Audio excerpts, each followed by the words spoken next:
Porción bíblica Matot. Primera parte. Números capítulo 30, versículos del 2 al 17. Resumen.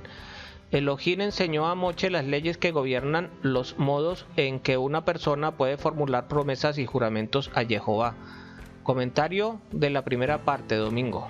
La palabra hebrea para violar Yahel proviene de la que se emplea para decir profano o no sagrado, hol. El significado interno de este versículo es, por tanto, que no debemos volver profanas nuestras palabras, aún nuestra conversación mundana debe estar imbuida de intenciones sagradas y ser consistente con el propósito mayor de la creación, transformar este mundo en una morada para Elohim. Entonces Moche habló a los jefes de las tribus. En esta parashá hay una porción grande que habla de la importancia de cumplir las promesas. La Torá destaca a los jefes en relación con el cumplimiento de las promesas. Esto nos enseña en primer lugar que un jefe tiene mucha más responsabilidad para cumplir sus promesas que el resto del pueblo, porque él representa a Jehová ante el pueblo. Si un jefe no cumple con sus promesas, el pueblo tendrá una imagen equivocada del Eterno que le ha puesto como su representante. También significa que una sociedad tiene que ser fundada sobre fidelidad, especialmente entre los líderes. Un líder político que da promesas en una campaña electoral y luego al ser elegido no cumple sus promesas, profana el nombre de Jehová. El no cumplir las promesas es algo grave. Tiene que ver con el honor de Jehová. Este principio también es válido para los padres de familia. Al dar una promesa a los hijos es muy importante cumplirla para que los hijos conozcan la fidelidad de Jehová a través del ejemplo de los padres. La imagen que los padres proyectan sobre sus hijos es la que los hijos aplican sobre el Eterno. Los hijos piensan que Jehová es como sus padres, por eso es muy importante que los padres cumplan sus promesas a los hijos y no cambien su palabra. Si alguna vez es necesario cambiar la palabra dada a los hijos, hay que pedirles perdón para que ellos entiendan que ese comportamiento no es correcto y así no van a pensar que Jehová quiebra sus promesas. Este texto también implica que un hombre es responsable para cumplir su palabra ante las autoridades y que, en ciertos momentos, las autoridades tienen la posibilidad de anular las promesas que hayan sido hechas por los israelitas. Aquí hay dos tipos de promesas, voto y juramento. La palabra hebrea que ha sido traducida como voto es neder, que significa promesa. Voto, algo prometido, y tiene que ver con una restitución sobre un objeto, por ejemplo, de dar cierto objeto o animal en ofrenda o de no beber vino. La palabra hebrea que ha sido traducida como juramento es shewa y tiene que ver con una restricción de la misma de no hacer cierta actividad permitida, por ejemplo, no dormir una noche. Como este texto viene después de las leyes sobre sacrificio, se interpreta que la persona que hace una promesa de sacrificio está obligada a cumplirla en la siguiente fiesta señalada cuando visite el templo. El que promete sacrificar un animal específico señalado diciendo, por ejemplo, este mismo animal lo voy a sacrificar a Jehová, hace un neder, pero el que promete hacer un tipo de sacrificio con cualquier animal diciendo, por ejemplo, voy a hacer una ofrenda de ascensión, hace un shewa. Hay tres momentos de recomendación para hacer promesas. Primero, cuando uno tiene hábitos pecaminosos y desea arrepentirse de ellos haciendo una promesa, por ejemplo, el glotón puede prometer no comer carne durante un tiempo, un bebedor puede prometer no beber bebidas alcohólicas y un codicioso puede rehusar regalos. Segundo, si hay una oportunidad para cumplir una misbat, mandamiento, uno puede declarar bajo juramento cumplirla para no perder la oportunidad. Tercero, como nuestro padre Jacob hizo una promesa cuando estaba en apuros, así el que está en aflicción podrá hacer promesas. Confrontar Génesis 28:22 y Génesis 31:13. En Deuteronomio 23:21 al 23 está escrito: cuando hagas un voto a Jehová tu Elohim, no tardaréis en pagarlo, porque Jehová tu Elohim ciertamente te lo reclamará y sería un pecado en ti. Sin embargo, si te abstienes de hacer un voto, no sería un pecado en ti. Lo que salga de tus labios cuidarás de cumplirlo, tal como voluntariamente has hecho voto a Jehová tu Elohim, lo cual has prometido con tu boca. La Torá destaca la importancia en cuanto al cumplimiento de una promesa.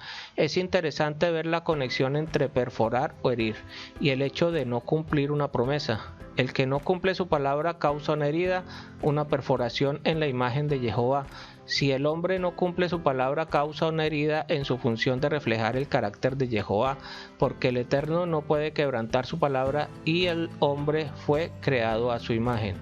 En Eclesiastés 5 del 1 al 7 está escrito: guarda tus pasos cuando vas a la casa de Elohim y acércate a escuchar en vez de ofrecer el sacrificio de los necios, porque esto no saben que hacen mal. No te des prisa en hablar, ni se apresure tu corazón a proferir palabra delante de Elohim, porque Elohim está en el cielo y tú en la tierra. Por tanto, sean pocas tus palabras, porque los sueños vienen de la mucha tarea y la voz del necio de las muchas palabras. Cuando haces un voto a Elohim, no tardes en cumplirlo, porque él no se deleita en los necios. El voto que haces, cúmplelo. Es mejor que no hagamos votos a que hagas votos y no cumplas.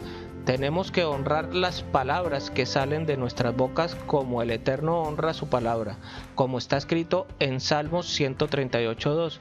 Me postraré hacia tu santo templo y daré gracias a tu nombre por tu misericordia y tu fidelidad, porque has engrandecido tu palabra conforme a todo tu nombre.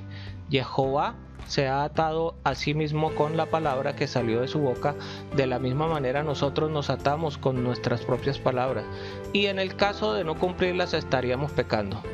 Este pasaje de la Escritura nos enseña acerca del principio de autoridad y subordinación.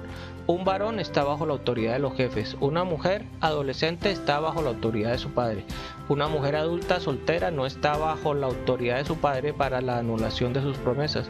Una mujer desposada está bajo la autoridad de su marido. Una mujer viuda o divorciada no tiene una autoridad inmediata sobre sí que le pueda anular los votos. Sin embargo, está bajo la autoridad de los jefes, al igual que los varones. Una mujer casada está bajo la autoridad de su marido. La palabra hebrea que ha sido traducida como juventud es neurín, que significa adolescencia. Una mujer tiene tres etapas: menor en hebreo ketaná, adolescente en hebreo neará y adulta en hebreo bogeret. Desde el punto de vista jurídico hebreo podemos decir lo siguiente: una mujer que no tiene signos de pubertad o que no tiene 12 años de edad es una menor. Si ha desarrollado signos de pubertad a los 12 años se convierte en adolescente. A los 12 años y medio se convierte en adulta. Este mandamiento no aplica sobre una mujer menor que no puede hacer votos desde el punto de vista jurídico, ni aplica sobre una adulta porque entonces no estaría bajo la autoridad de su padre, sino aplica sobre una mujer adolescente. Así que cuando la hija tiene 12 años y medio, el padre ya no podrá anular sus promesas. Jehová la perdonará por no cumplir el voto. Hay una culpa que necesita ser perdonada. Pero si el día en que su marido se entera de ello se lo prohíbe, entonces él anulará el voto bajo el cual ella está y la declaración imprudente de sus labios con que se ha comprometido, y Jehová la perdonará. Hay dos razones por las cuales el Eterno dio esa autoridad al marido.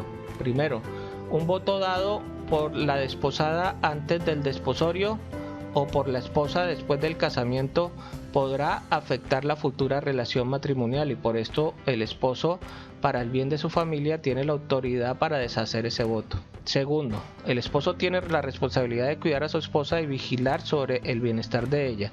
Si él ve que el voto que ella hizo en su adolescencia es perjudicial para ella, él puede anular ese voto. Pero si en verdad él los anula después de haberlos oído, entonces él llevará la culpa de ella. Esto significa que el marido asumirá todas las consecuencias que implique la falta del cumplimiento del voto. Tener autoridad implica tener responsabilidad. No hay autoridad sin responsabilidad. Que el Padre Eterno les bendiga y les guarde. Les habló el Moré Naftali ben Yehudá.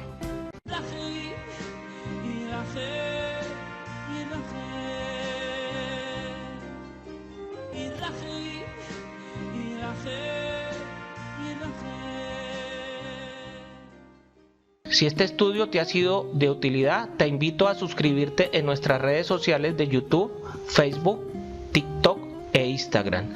Activa las notificaciones, dale me gusta al video y déjanos tus comentarios, inquietudes o sugerencias.